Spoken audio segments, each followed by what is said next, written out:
It had 15 seconds left on the clock, but we just said stuff it and played the normal intro because that's what we do. Get straight into it, mate. Yeah, no wasting time here. Time is money. Absolutely, man. How you been, D-Mac? How you feeling? Yeah, going well. It's been a big week, week 5 in the NBA. What about you, mate? You've had a pretty hectic week yourself. Yeah, car accident last week. That's new. I should wait. I could play this one because of the car.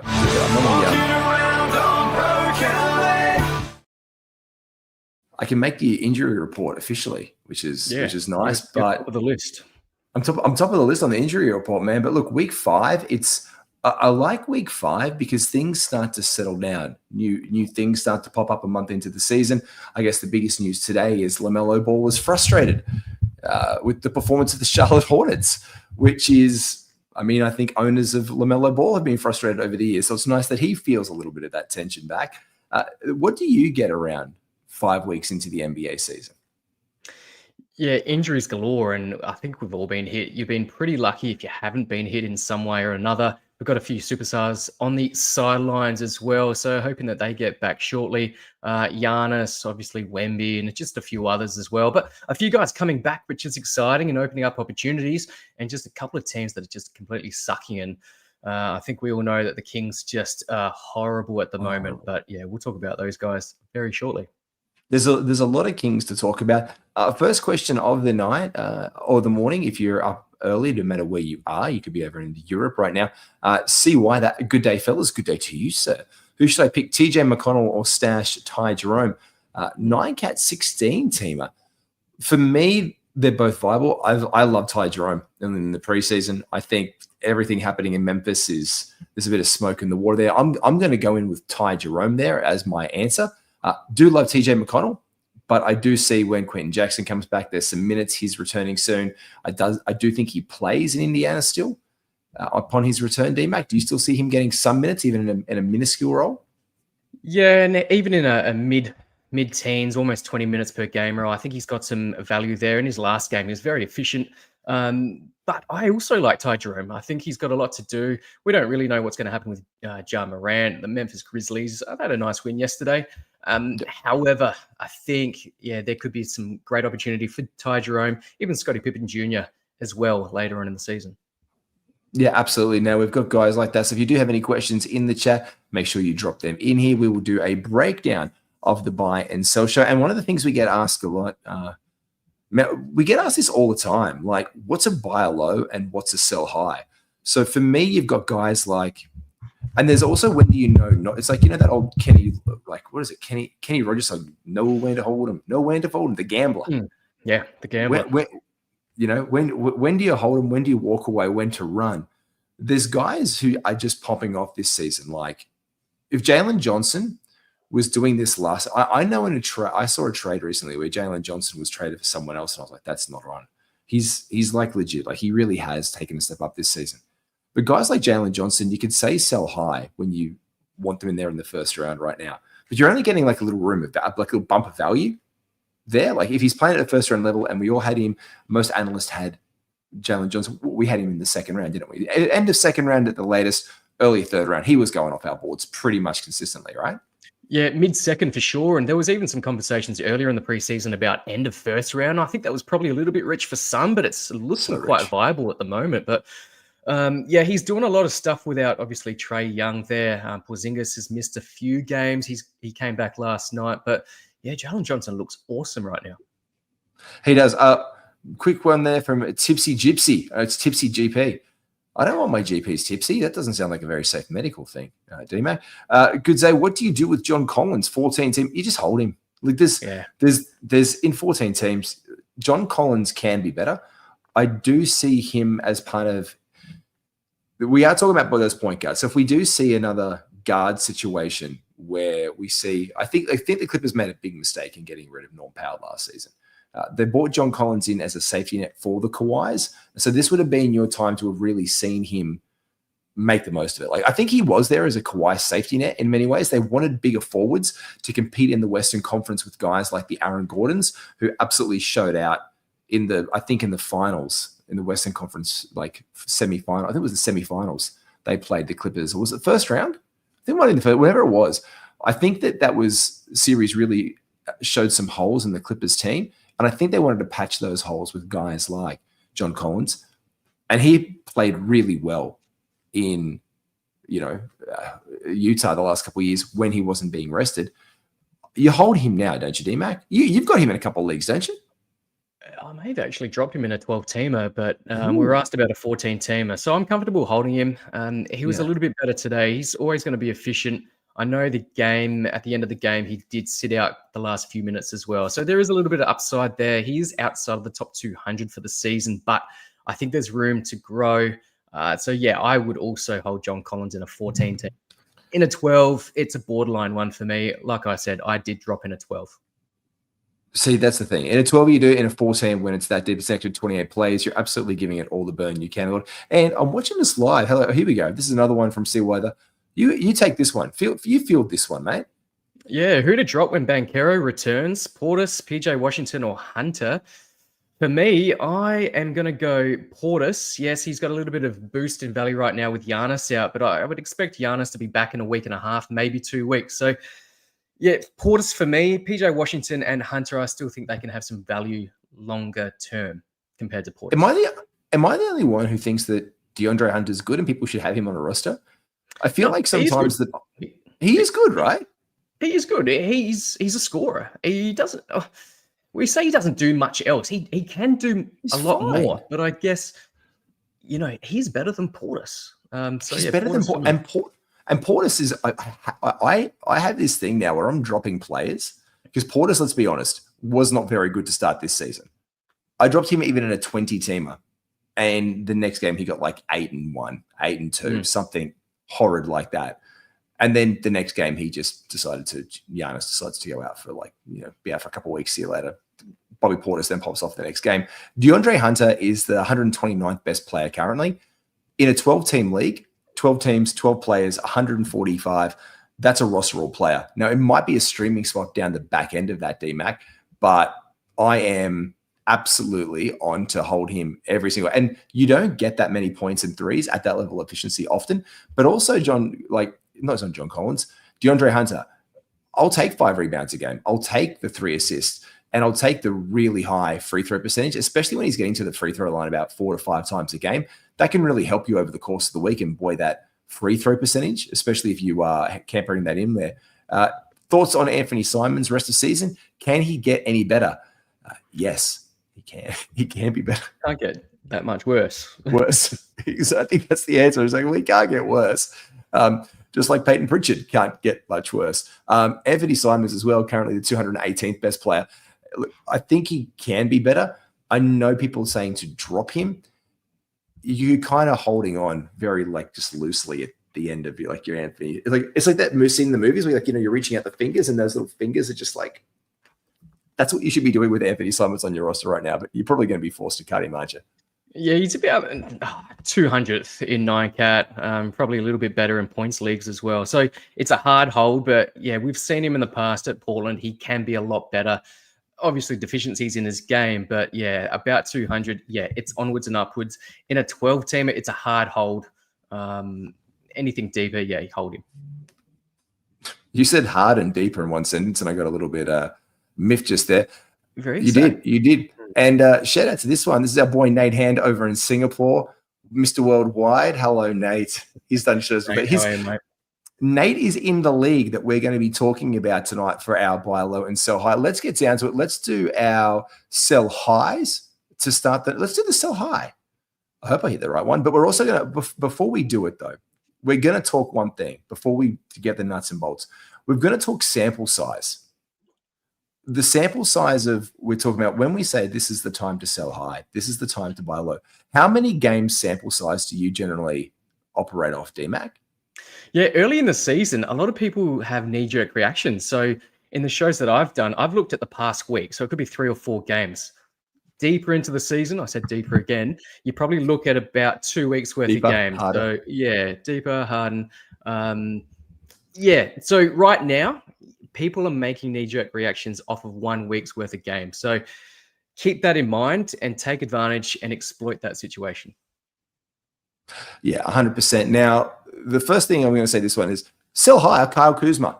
Great Great example. Bobby Portis, sell high. Like these kind of guys, but no one really wants to touch this stuff. Oh, here we go. Nate, he's straight into this one. Is Ace still worth holding for developing upside in minutes exposure in half two? we'll come to you, Aaron. We'll talk about Ace Bailey. Because we're going to talk about this guy to start off with.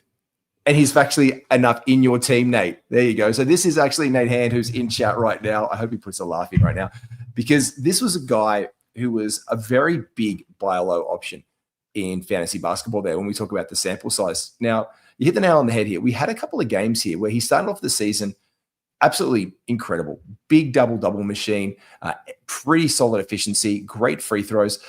The things that you don't see from him very often, the block shots. He got 3 the other day when he bounced back. But this was one game out of nowhere. But from this range here, when you've got the 16-6, the 9-5, these 4 games, that's the course of a week. So when you have a downturn or an upturn in the course of a week, I like to think that's pretty much your window. I like to give it a 1-week window sample of a 4-game week. For me, DMAC, do you think that's a fair when you're looking to buy or sell? I think in a month in, you could go to 6 games and it's really painting a picture, like a narrative. Yep. But I think a good 4-gamer, like the last week, especially for teams who might be struggling or borderline or fringe, I think that starts to paint the picture. I think so. There's other factors like, I guess, the lineup as well. Is the coach chopping and changing lineups? Or like Vucevic, have we seen him across the course of several seasons be at that top 50, top 60 type of clip? I know we discussed him in the preseason. I was a little bit lower just because there was a chance if the Bulls did suck, and they're not sucking, they're doing really well. But if there was a chance that he may be deprioritized, but over the last couple of weeks, he's been performing at a lower level, apart from the last week where he has actually improved things a little bit, particularly in the last game. He hit that game winner. I messaged some names to you going, buy low on this guy, but he's, and then the exact he hit the game winner, and then, take him off the list. But you're right, the sample size does matter. Yeah, I think Vooch comes off the buy low list now. There you go, straight off the list. Definitely. And this is the kind of things that we text like daily, like in, out, this guy, that guy. So Nate, all the innuendo we can get. We've got an Ace Bailey up our sleeve. This one here. Look, I think he is. He has started off slow, Nate. I know that was your thing. And when he came back in those nice games, I picked him up, I think, in our industry pickup league.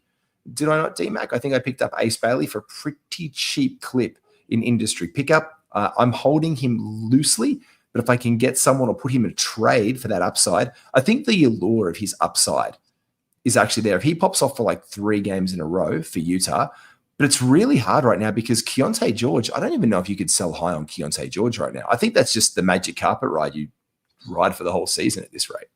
Yeah, it's difficult. Utah are playing a lot better than I thought they would be. They're not going into full tank mode right now, and Larry Markkanen's been excellent. I know that he's been fantastic in a lot of teams, and particularly with Roto, you just ride that out. But in a head-to-head situation, I think now is the time to sell high in Lowry. I'm jumping the gun a little bit, but yeah, you're right.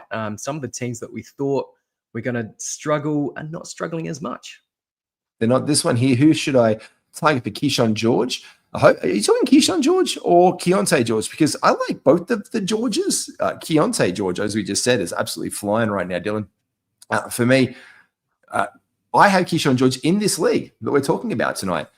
People just don't. People have said, like, I had some weird ones. Like when LeBron was out, in our group chat, before LeBron returned, I put Keyshawn George and Devin Vassell in a trade before the Wemby injury for LeBron James. And I was like, I think that's decent enough value because they're going to be available all the time. LeBron is in. He's probably back in 2 weeks. And I got laughed at. And the exact words are, what's a Keyshawn George? Was the text message back to me. And I'm like, top 50 player in fantasy right now. You might want to check that out. It's really hard to sell guys like that who people may not, especially on these lower, let's call the Wizards a bottom market team. It's interesting because we see Alex Sarr, who's just going great guns, and you wouldn't want to sell him. And Washington are probably going to be one of those lottery teams as well. So what's to say that Keyshawn George doesn't increase his role down the stretch?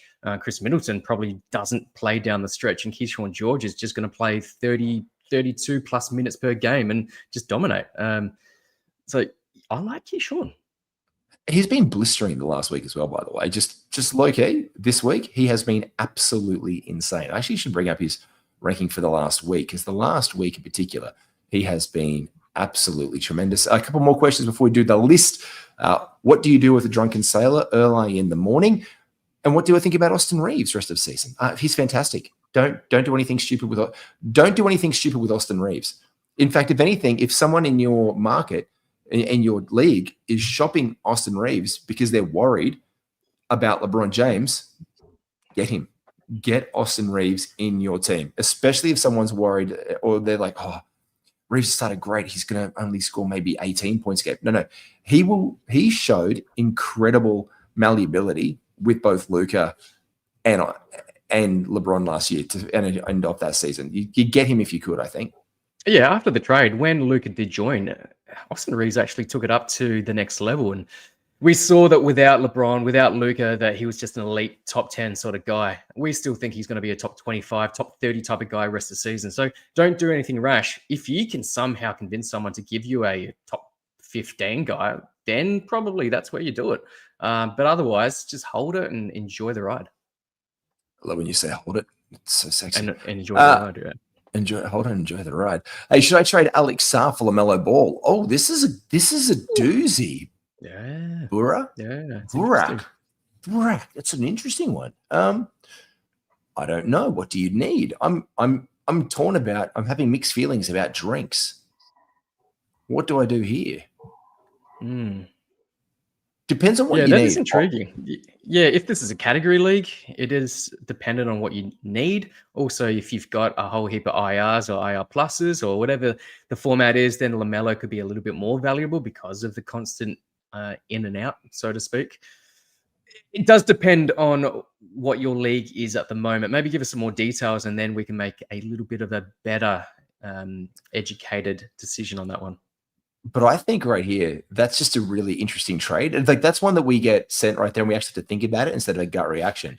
Yeah, usually it's yes or no straight away, but that one, yeah, it's made me think about it. Good day, mates. Do you think Ryan Rollins is really a sell high? I don't think Doc will start KPJ if he's balling like this. Well, we could do something really different here. Let's start off the sell highs instead of individual players. Let's get to someone who's just on the list. Let's do sell high and answer that question straight away for you, Londes. He's heating up. These are players who make our sell high list for this week. We've got Michael Porter Jr., AJ Mitchell, Miles Bridges, Aneka Okongwu, and Daniel Gafford. Ryan Rollins is on this list as well. We took him off because we're going to chop him up and have a bit of a conversation about him briefly. These are all the players we're going to touch on. So these guys these just make the list. They're on the list for a whole bunch of various reasons. And your guy, Londes, he is absolutely in there. In fact, he is one of the features of the sell high. So we're going to actually do sell high instead of it because Ryan Rollins has been absolutely balling out. As you said, here he is on the screen right now. He is one of our featured players. Why does he make the list for you, D-Mac, as one of our guys this week? Yeah, you could chop it up that way and go, yeah, he's an absolute sell high. Monster game without Giannis, of course. So again, it depends on what you can get for Ryan Rollins. If you can get yourself a top 40, top 50 type of guy, you'd definitely consider that. I think he would actually keep that starting role when KPJ does return. I think now is the time for Ryan Rollins. He's not the youngest guy anymore, but he's shown enough for him to be a starter. He's a starter level guy and he's been fantastic. So yes, if you can sell high enough, but again, similar to what we said with some other guys, if you can't execute that trade, enjoy the ride because he's going to have rest of season value. And it wouldn't surprise me if he was a top 70 guy rest of season.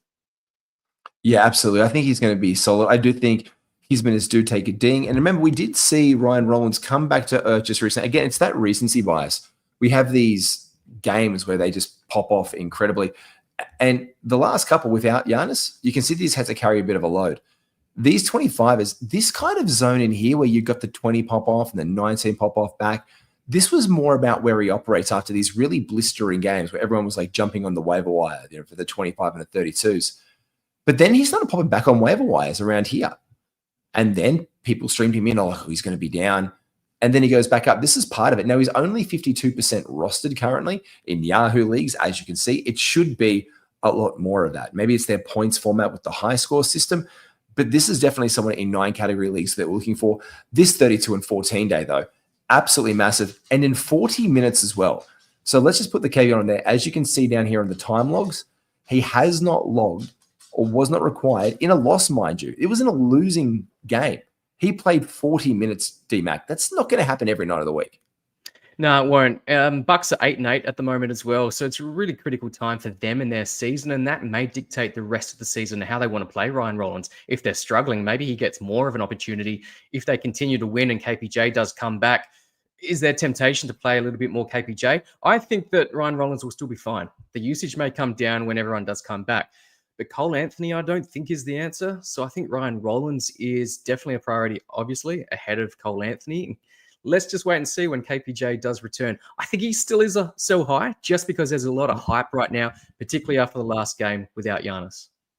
And can we just say, I remember our very early preseason conversations, we were tossing up Ryan Rollins in the starting lineup and we were going, okay, if it's KP, is it going to be, remember the question was, is it going to be KPJ or Cole Anthony? And I was like, team KPJ, it was going to be KPJ, and it was.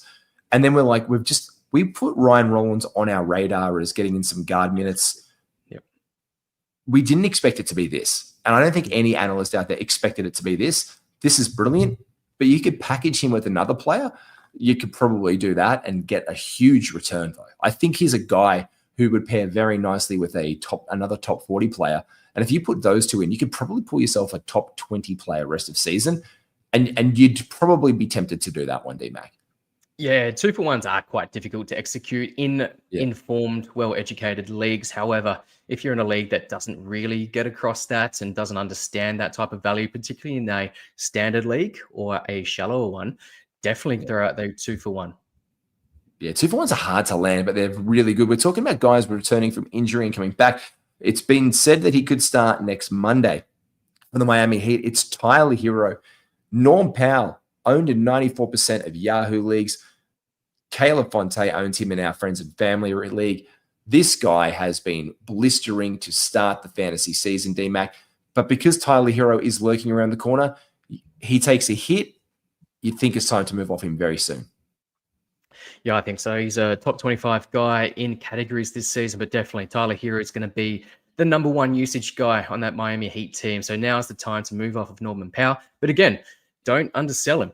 I still think he can be a top 50, top 60 type of guy rest of season, even when Tyler Hero does return. So just be mindful of that when you do sell. I don't think you're going to be able to get a top 20 guy back, but someone around that top 50, top 45, top 50 mark, I'd be happy with that one. It's almost like he's on a vengeance tour of like, hey, Clippers, do you remember me? Because he has been absolutely scorching hot. He's been, the rebounds a bit down, but the thing is the playmaking's been around there as they move it. You can see that he chips in the steals a game. That can be better. Like early in the season, these 3 and 2s that he was doing, but the big games with like the 5 and the 4 and the 8 threes, it was really an anomaly the other day. He did go 9 from 20. That was down. And a lot of those were from deep, didn't hit a 3, but his clip on the year has been absolutely brilliant. I surely do think he does take a step back, but I also think he gets a few more open looks and the gravity of the offense will be drawn into Tyler Hero a little bit more. And I think he gets some usage. Yeah, 28% usage is definitely going to come down. And like you said, that shooting efficiency will come down, even though he'll probably get a few more open shots. Whether or not he can maintain what he's doing right now is another thing. And I don't think he can because it's elite levels right now.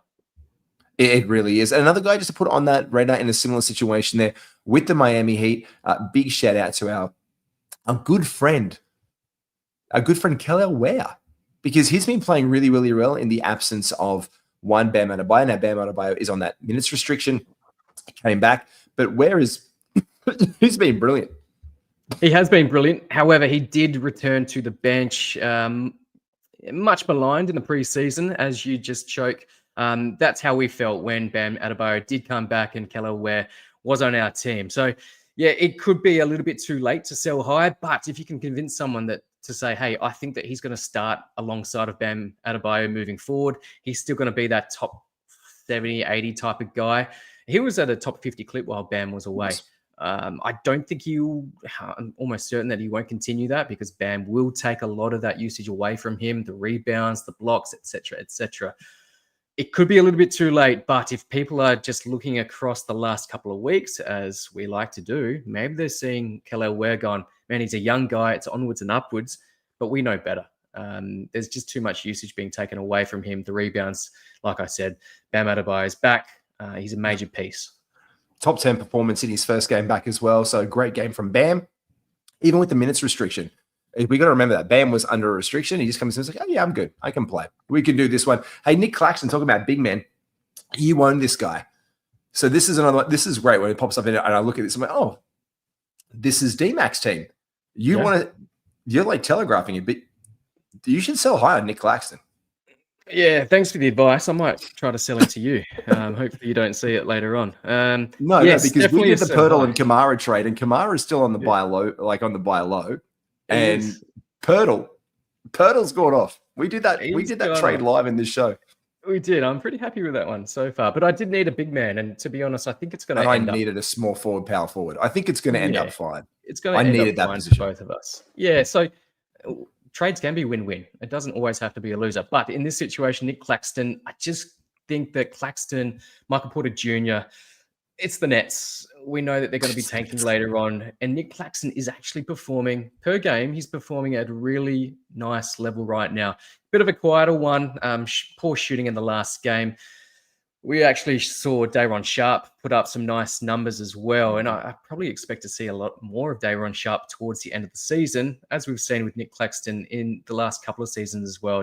It's the Nets. They're bad. They will be tanking and going for a lottery pick. Yeah, look, Nick Claxton's one of these ones where he came off the gate. He dropped so incredibly low on draft day.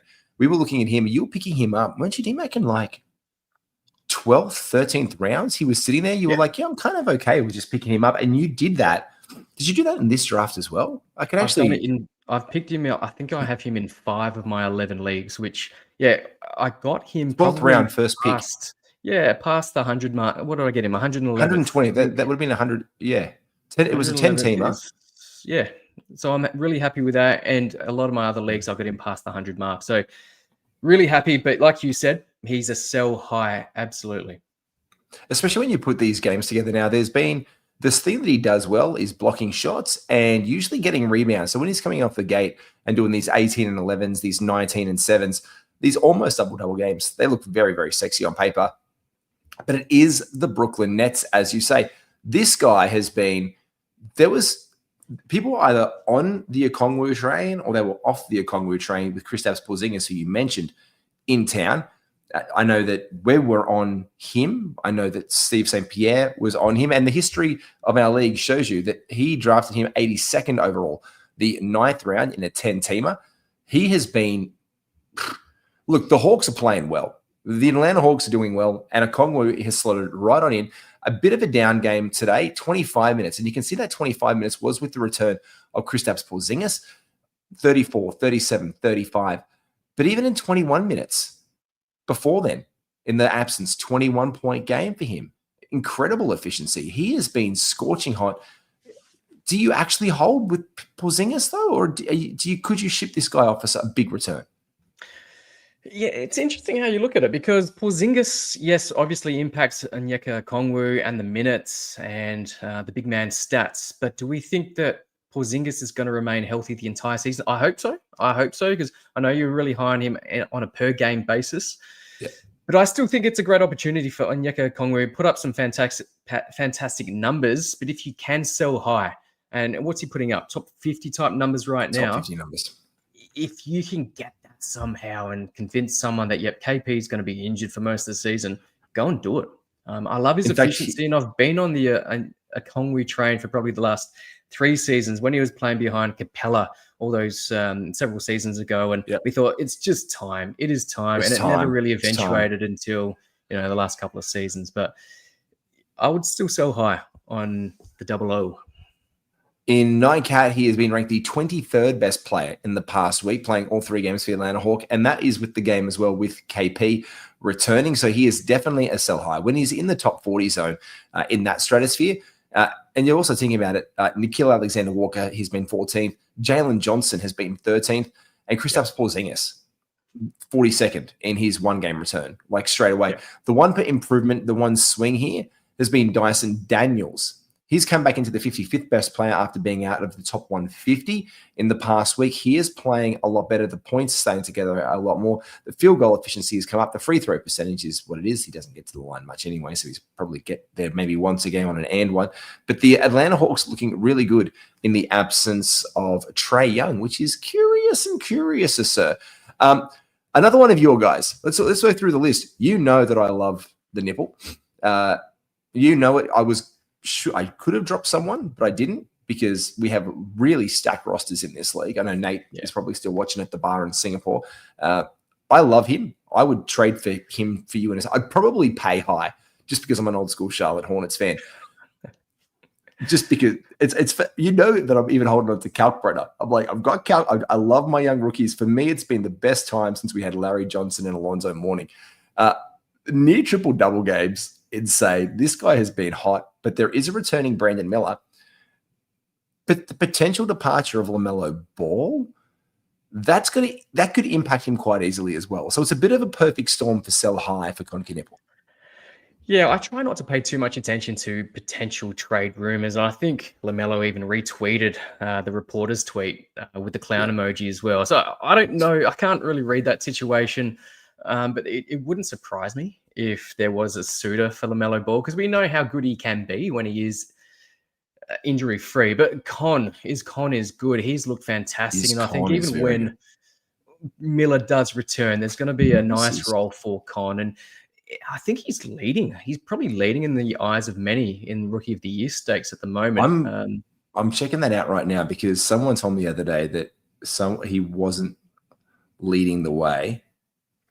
Okay, he's come in. Okay, he's equal favorite now to 225 now. So it initially had moved to VJ Edgecombe, then Cedric Coward, then Cooper Flagg, and then Concanipple. Concanipple is now equal favorite with Cooper Flagg because of the name Cooper Flagg. That's that looks really tasty. And just Nate, if you're counting, Ace Bailey's at $67. So maybe it is time to drop. Bit of advice there, but yeah, that's testament to how well Con has played, particularly while Brandon Miller has been out. But like you said, sell high because Brandon Miller's return, and let's say LaMelo does stay injury-free and stay on the Charlotte Hornets roster, it's gonna just mean less usage for Con. So sell high, get yourself something nice in return. Nate's going to be happy with this one because he's from a bar in Singapore, and he's got his former Phoenix son and the guy who has been excellent this season. It's like I look at these box scores, and I feel like I'm getting a little bit hard on the Concaniples. These are delicious. You know what I mean? Now the efficiency has been all over the shop. You go and you look at it by the season stats for this guy, and here we go. This is in the last month. It's been down a little bit. But when you look at his season stats and his averages from last year and the year before, this is a lot better from Mikal Bridges. Everyone was down on him. He slipped in draft day. In fact, I think, Nate, this was one of the picks when he got him at 73rd overall that I was like, that's a good pick. That's a good pick. But he has been incredible with the New York Knicks this year. The free throws, for some reason, still just up and down all over the shop, bothersome. But it's these defensive stats, D-Mac, that are just, whoo. Yeah, I was going to say it's the Mikal Bridges of old, but it's probably the better version. It's the best version that we've seen of Mikal Bridges. He's a top 10 guy in 9-cat right now, and that I did not see that coming at all. I was very low on Mikal Bridges, and I think we were a little bit lower on a lot of the Knicks, to be honest. But Mikal Bridges is really rolling right now. There was a few games without Brunson. OG Anunoby is on the sidelines as well. So Mikal Bridges is definitely taking advantage of that. But even when they had a full roster, full squad, he was putting up some fantastic defensive numbers, and that's really propped up his 9-cat value. Less effective in points leagues, but man, he's still been so good. Now, Nate, do you have him in another league? I've got Bridges and the Nip.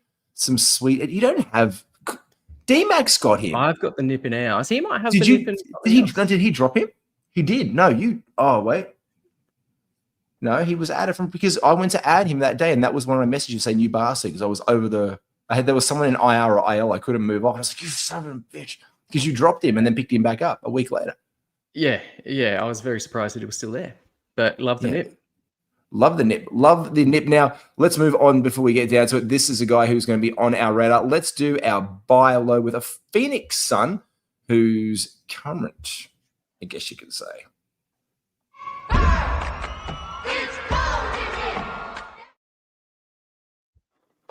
I thought I'd put him up because he's one that I own. He's gone down 1% rostered.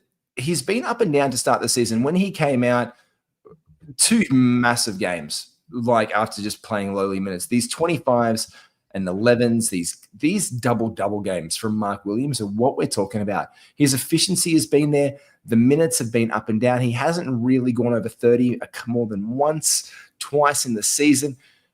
But he can do a lot more. But because of this inconsistency, these 8 and 4s and these not playings and these 2 and 7s, only getting 1 shot for me that game was, I'm like, really?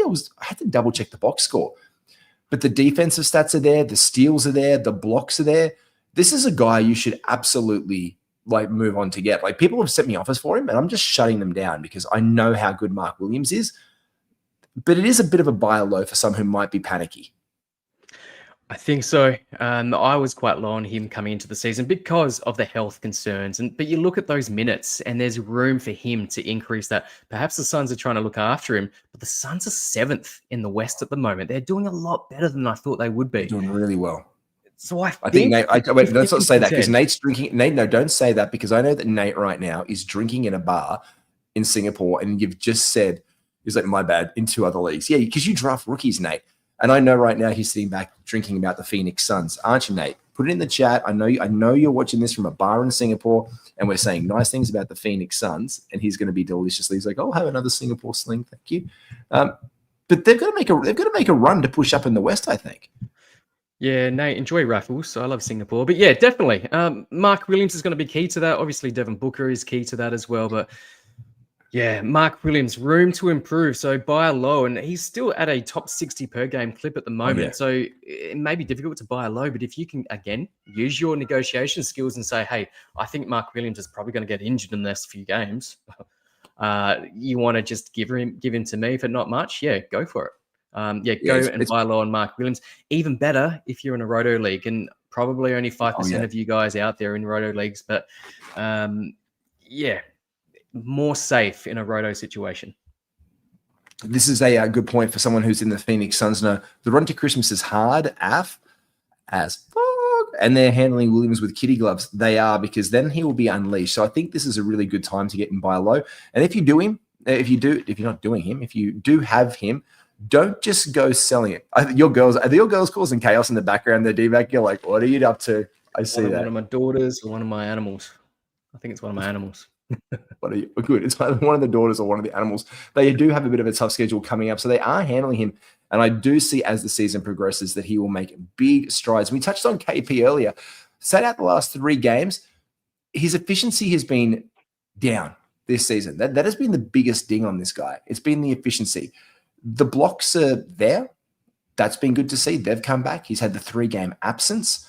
And the 23 minutes, the 26 minutes, he hasn't really broken out of a funk, if you would say it, if you would call it that. The rebounds down, but the playmaking there in Atlanta has been up. It's almost like this is the worst he can be. So you could buy him at the current price point, but he will exceed this over the course of the season.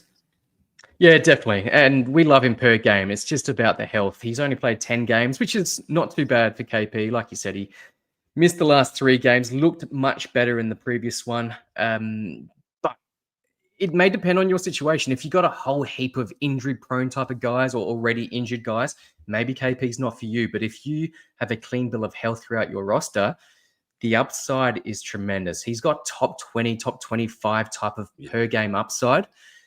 So this could be the make or break trade. And again, situational depending on how you're going in your league. 100%. Evan Mobley, he was our cover artist for the game. This guy is, look, I don't know what to say. I love Evan Mobley. I can't disparage him. He came out of the blocks. He looked good. They look good. You look at the run, you look at the stats, you look what he was putting together. The efficiency this season has been down. If you look over his season stats compared to previous years, he is at 472 from the field. This is his sub 500 season. Free throw line, he is sub 650. He's at 604, and he's getting to the line more times than he has for the past 2 years of the last couple of years of his career. He is getting more threes because he's taking more threes, probably dinging that efficiency. He's also taking 14 shot attempts per game. This is the ding on him right now. It's the efficiency, D-Mac, because the rebounds, very similar to career norms. The points are up. The assists up. The steals up for the Defensive Player of the Year. The blocks are right on par, but it's the efficiency. Efficiency can change. He can get better. I just think we're seeing in real time a little bit of a regression offensively from him. Am I off? Am I too off on this? Or what do you think it is with him? No, you bang on. You bang on. And I think a little bit has to do with Darius Garland on the sidelines. I think having a more traditional playmaker, yeah, Donovan Mitchell's great, but he's a scorer. Essentially, he's a scorer who does assist the ball. But having a pass first or a facilitator in Darius Garland, I think will help Evan Mobley offensively. Defensively, being elite. Top 30 guy in points leagues. But of course, the efficiency, as you alluded to, has really dinged him in a 9-cat situation. So just maybe use points leagues as your guide to say, hey, the volume is there. He's putting up some good numbers, but it's the efficiency that's taken away from his 9-cat value. So again, exploit that situation because I think he can definitely improve on that. Yeah, 100%. These ones from the other day, and you can see it here, 4 from 10, 2 from 4, 2 from 7. These hurt owners. This really hurts, especially on volume. So he's getting to the line a lot more. Like you can see these previous games here where he's getting like 12 from 12. You'll love to see it, but it seems like an absolute mirage of what this guy can do from the line. 5 from 8.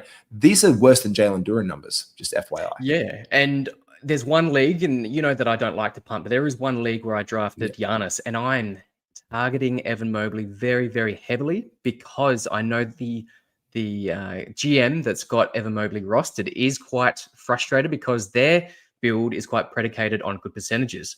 They're not getting that from Evan Mobley. So I'm going to prey on that. And I don't want to be that prey type of guy, but I'm going to Yes, you are. Yes, you do. No, you're 100%. Watch the nightclubs. You're not wearing, no. Just you're not wearing sleeves. People can't see right now. I'll put you on solo. You're not wearing sleeves. Yeah. You look every little bit the prey.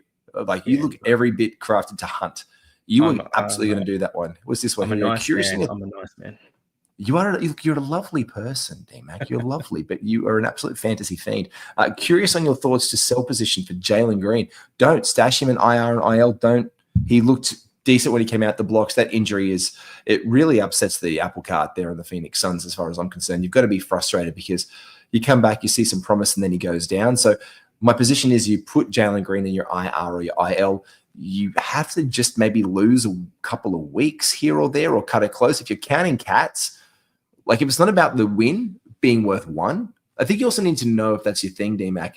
Is a winning week worth 1 point to you, or is coming close like 6-3 or 5-4 losing out okay for a couple of 2 or 3 more weeks for you to come back with a Jalen Green and stream that spot? Like how are you sitting in your league? If you know that, I think you're best able to stash the players you need to put together that run for the extended period of like, well, what week does he come back? And look at the schedule. Like, okay, so he's coming back in 15 weeks. I'll be a lot better with this guy, and I can stream more and drop off my worst player who might be like a Moses Moody type who just pops off here and there. And you stream him for a game, 2-game back-to-back set, Golden State Warriors, and they go. You're much better holding a guy like Jalen Green in that position. Yeah, I agree. But again, similar to what we were saying with KP, it is situational. If you're struggling, then that's a hard hold. But we know that Jalen Green, it's difficult to find points on the wire as well. And that's what he provides in spades. Someone who should be providing points on the wire, and he did pop back off on this one. 26 is always sexy. The efficiency, 17 shots was there. It was an absolutely dismal loss to the Memphis Grizzlies. It was a 41-point drubbing of a Grizzlies team without Ja Morant and Jaren Jackson Jr. That's bonkers. This guy puts up 26 points and a hollow stat line around it. 2 rebounds, 2 assists, 1 steal. Not very good. It's not very good, but it's quite Zach LaVine. It's quite mid. It's very Zach. But it's very Zach LaVine. Kings as well. It's the Kings, and as my kids like to use the term, it's diabolical. At the moment, the Kings, is that the kids? The kids have said diabolical. Love diabolical. Yeah, that's the key word, mate. I'm 40, almost 41, but yeah, diabolical. It's diabolical stations for the Kings at the moment. But yeah, Zach LaVine is also struggling. Yeah, he did have a nicer game today, and a lot of his fantasy value is predicated on efficiency. And there's been those games where he has looked off the pace as well, lower minutes. So I think it is a good time to buy a low. But again, the Kings situation is a little bit dangerous, I want to say. And if anything, if he can be traded, that could actually be fantastic for his trade value or for his fantasy value. I would agree. His teammate, Domantas Sabonis, is out in 3 to 4 weeks. This is owned by New School. His season was up and down to start the place. We saw him miss games. We saw him come back from games. We saw him as definitely a buy low option to start. Yeah, a couple more games out, but then he starts to hit his stride a little bit. These big, sexy games here, even in the loss with 34 points, which for him is to take 24 shots a game, I thought was like, wait a second, I'm looking at the box score for that one. I'm like, he took 24 shots that game. And sure enough, he did. He is out now for 3 to 4 weeks. It's been a roller coaster ride. This is very similar to our Wemby situation. It's similar to our Giannis situation. But 3 to 4 weeks for a manager who may not be doing well. Here we go. Let's actually look at this live in the league. Here we go. We'll do this as a league. Let's see where the owner is at right now on the leaderboard. He's currently in last place. So the owner of him is currently in a 10-man league, 10-team league. He is currently last. He's battled through some stuff. He's had some injuries. He's picked up. I know that a lot. And he has Giannis and Sabonis. Yep. And like I said, this is where we talked about exploiting those that are struggling with injuries. And I've seen it. I've seen examples. People have tweeted at me saying, look what I was able to do with a guy that was struggling, or girl that was struggling with their injuries. So do that. Make sure that you target, I hate to say it again, but prey on those that are really struggling with injuries. I don't like to prey on people, but come on. Is exactly what you're in. Go in for the kill. Go in for the kill. Go in for the kill. The season is a marathon, but this could shape your season. Yeah, and Newell isn't doing well. And I love Teddy. James is a top bloke. And he's got a great build around Giannis. You can see some of the guys in there offsetting. Shaden Sharp was down to begin the season. This is not great. But when you own Sabonis and Giannis, that's 2 big studs. They're your first 2. I'm sure these were his first 2 picks as well. Where was he in it? He would have drafted him. Okay, so he's drafted him in the 3rd round. So he has picked up a bit of a bargain. He was early. He was midpoint in our draft. So he's managed to put together Giannis and Sabonis. I don't know who his second pick would have been. Was it Dyson? Wasn't Dyson too early? Or did he go Armin Thompson, I think? Probably Armin. He would have had Armin Thompson, who's underperformed this season. I think that trade I mentioned to you before was Armin Thompson was traded for Jalen Johnson. And there was a couple of other pieces around the side because everyone was so high on Armin Thompson. And I'm sure if we look at the history, there you go, 2nd round. There you go. So he took Armin Thompson in the 2nd round there. So an underperforming guy, your 2nd pick, and your top 2 picks underperforming, that's where managers start to get a little bit risky. But again, this is why we have IR and IL. See how the manager's doing. They can need active players. They need to upgrade. So if you look at his roster, he's going to need to upgrade. He's got Zubac. He's got Diabate. He's got some centers. Maybe he needs another point guard, a shooting guard. So you just got to look for those things. This is a guy that you have sat out today. You're holding, you're selling. What are we doing with Triple J here? Because this is your player. Tell me what you want to do with this guy. Yeah, well, I'm definitely not selling low.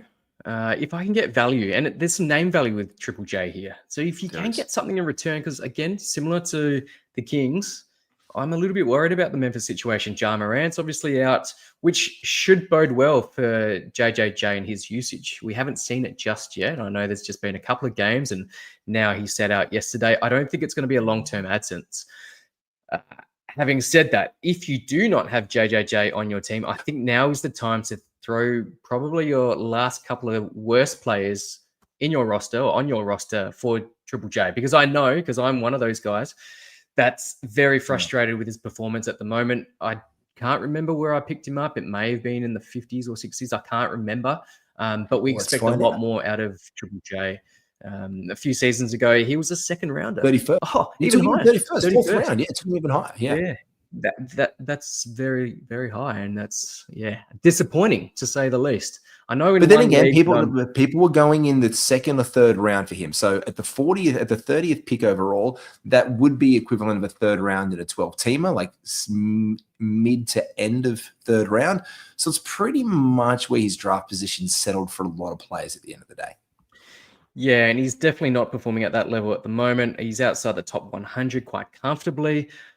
But now is the time to strike because the usage will be good while Jar is out. The shots will start falling, and it's the blocks that's been so inconsistent. He hasn't been able to reproduce what he has in previous seasons in terms of the blocks. And a lot of his fantasy value does come from those defensive stats. And we did start there with the Vutra, which means it is time to go through the rest of our buy lows, our honorable mentions. Take us through our honorable mentions, and we should just call this the Cooper Flagg Award for underperformance. We should, at this point, we should just call it the Cooper Flagg Award.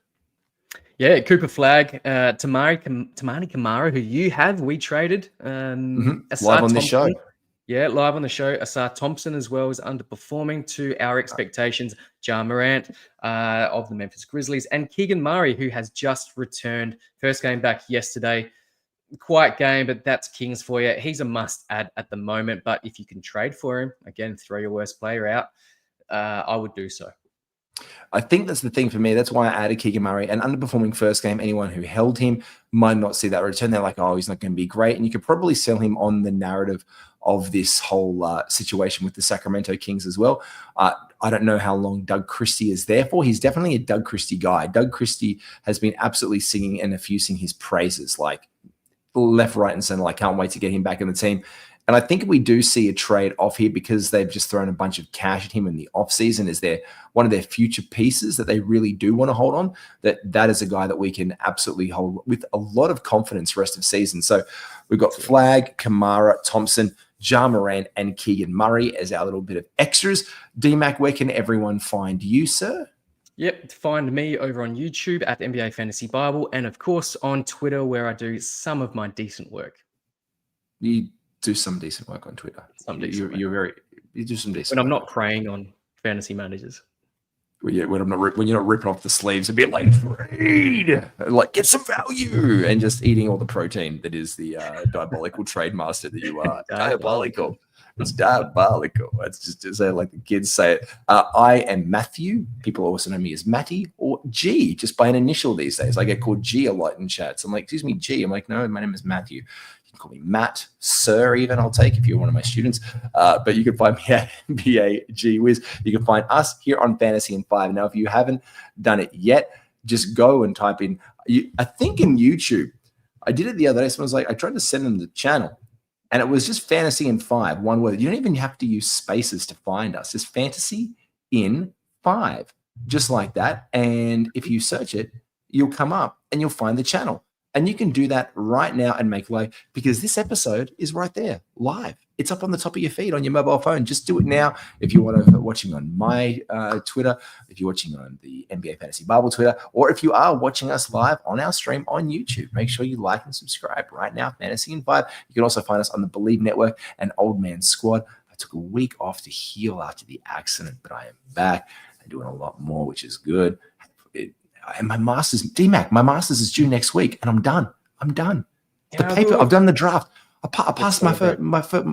We'll do it live on the show. Let's drink to that. Live on the show. We'll absolutely be drinking to that. Everyone, weekend now for us, baby. Mate, next weekend, it's got to be doing on Sunday. I'm having that bad boy in on Friday, and that's it. The last 6,000 word essay for a long time, man. I'm so happy. I'm so happy. Everyone be well. Take care. You say your thing. I like what you say. Do the leagues thing about the thing that you say. Just say your thing. What thing? Just say a thing. Go win some. You say go win some leagues. Oh, go and win some leagues. Yeah, absolutely.